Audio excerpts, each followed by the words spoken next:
Hey, what is up guys? So we are going to be doing a deck profile for Monarchs using the Super Quantum engine. Now we have done a video in the past using Super Quantums and Monarchs, but we were actually using Karaz's effect to destroy things from the extract. That's a completely different build. Now this one has been doing a lot of things in the OCG. They've been basically using the Quantums as a short little engine to recycle and draw like crazy, because some of you guys that have been playing Monarchs, sometimes you just have a brick hand, as in you can't do anything. But like I said, OCG's been using this. There's a lot of first places with this deck.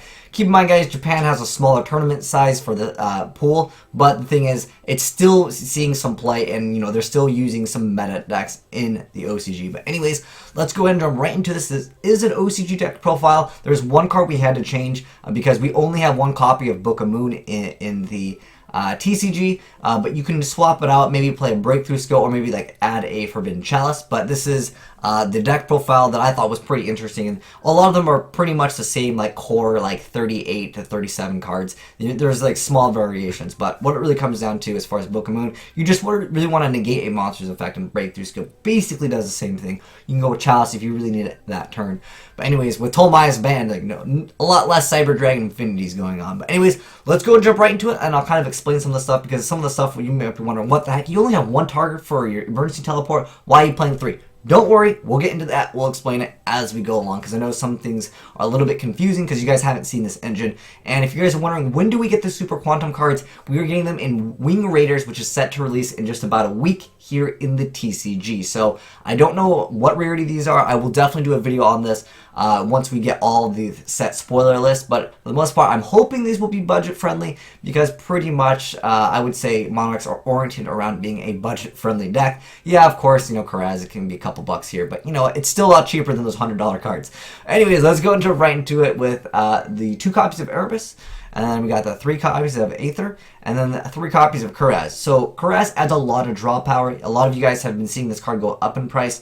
Let me go explain the basic combo that you do in the deck, and it all comes down to just draw power and consistency. The deck technically lacked a little bit. I mean, you see all these crazy draw power cards, but this just adds even more consistency to it.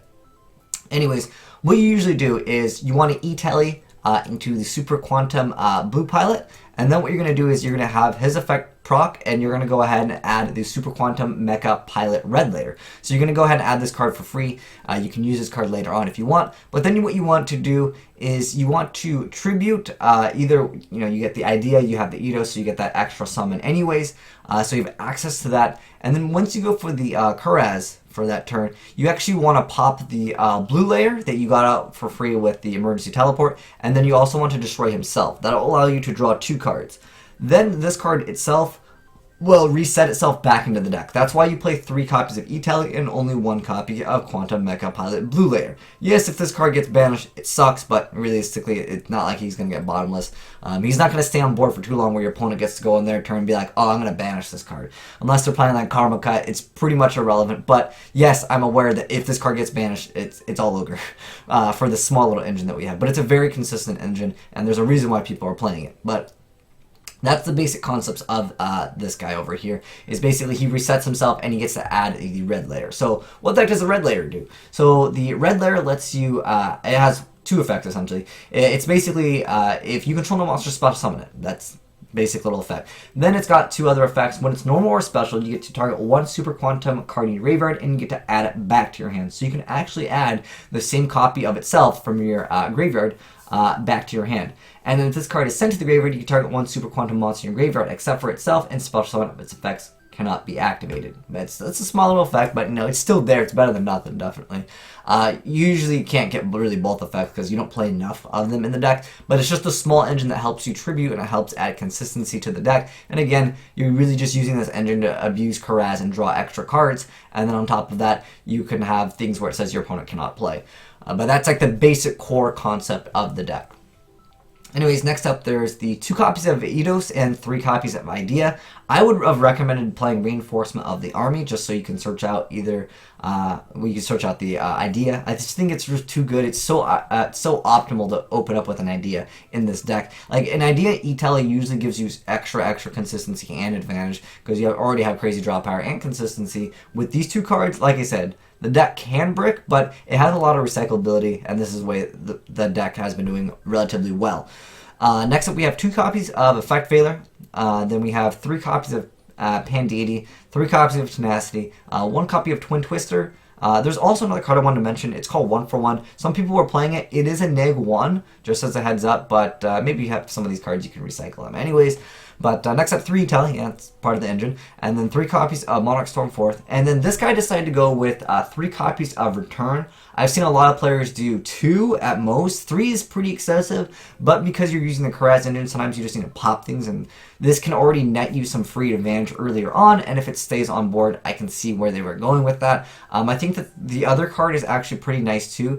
The Monarch card. Oh, also Ghost Ogre could be an option if you really want to play this deck right now. It is an E-Tally target, but I like the card, I believe it's called March of the Monarchs, where the Monarchs cannot be destroyed or targeted by card effects. I think that's an excellent card. If you want to try that out, I highly recommend you guys to actually drop this down to 2 and try out this card. If you don't like it, obviously you can go back. But those are just my little suggestions for you guys if you guys want to try out the deck yourself. Like I said, I want to keep it like the way that the guy, topped with it and the OCG had it. So next up, we have 2 copies of the Dominion of the Legendary Monarch, or the True Monarch Dominion, as it's called in the OCG. This card just says, if your opponent is playing a certain deck, you lose. But it has another effect. So if it attacks an opponent's monster, attributed summon monster that is, it gains 800 attack during damage calc only.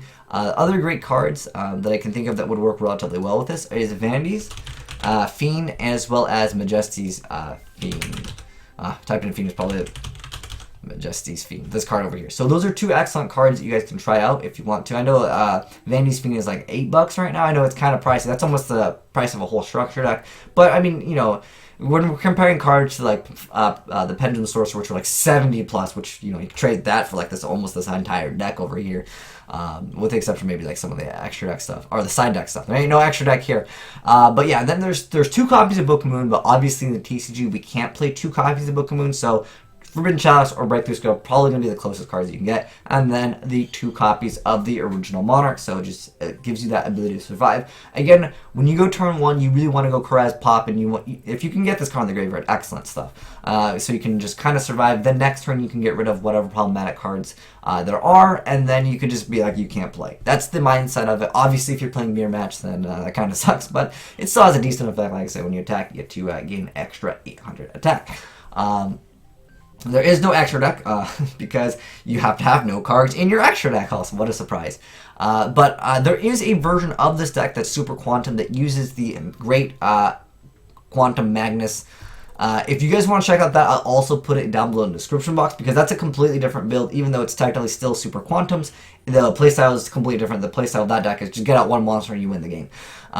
This, however, it's a little bit different, but let's go over his side deck. He's playing 1 Caius, 1 Retaliating Sea, 2 copies of Landrobe, 3 copies of Max C, 1 Veiler. It's supposed to be Harpy's Feather Duster, by the way.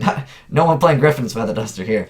Then we got 3 copies of Chalice, 2 copies of Twin Twister, and Escalation of the Monarchs. But I hope this helps some of you guys out that were super excited to try out Monarchs, or maybe you already had the deck and you want to try a different build. This can help you guys out with consistency. I've heard a lot of people saying, man, I just keep on getting these hands where I can't play. That does happen. That's just how Monarchs tend to be. That's why back in the day, you did a Card Trooper, Treeborn Frog build. It was pretty cool. But back in the day, Yu-Gi-Oh was pretty, so we didn't have any of these pendulums. But yeah, let me know, guys, what you think of the deck. And like I said, if you guys want to check out a completely different build, but it's still technically Super Quantum Monarchs, I'll link it down below the description box. You get one card out, and you basically win the game. It's a pretty smart game mechanic. But anyways, let me know your thoughts on this below. Have some fun with this, and like I said, once Wing Raiders comes out, I will give you guys the rarity of these. Hopefully they'll be budget friendly. I hope these are like commons and rares. I hope that in before secret rare confirm. But anyways, thanks for watching, guys. Make sure you guys give that like button a titty slap, and I will see you guys next time on Independence Day 2. It's been your boy Will Smith, signing out.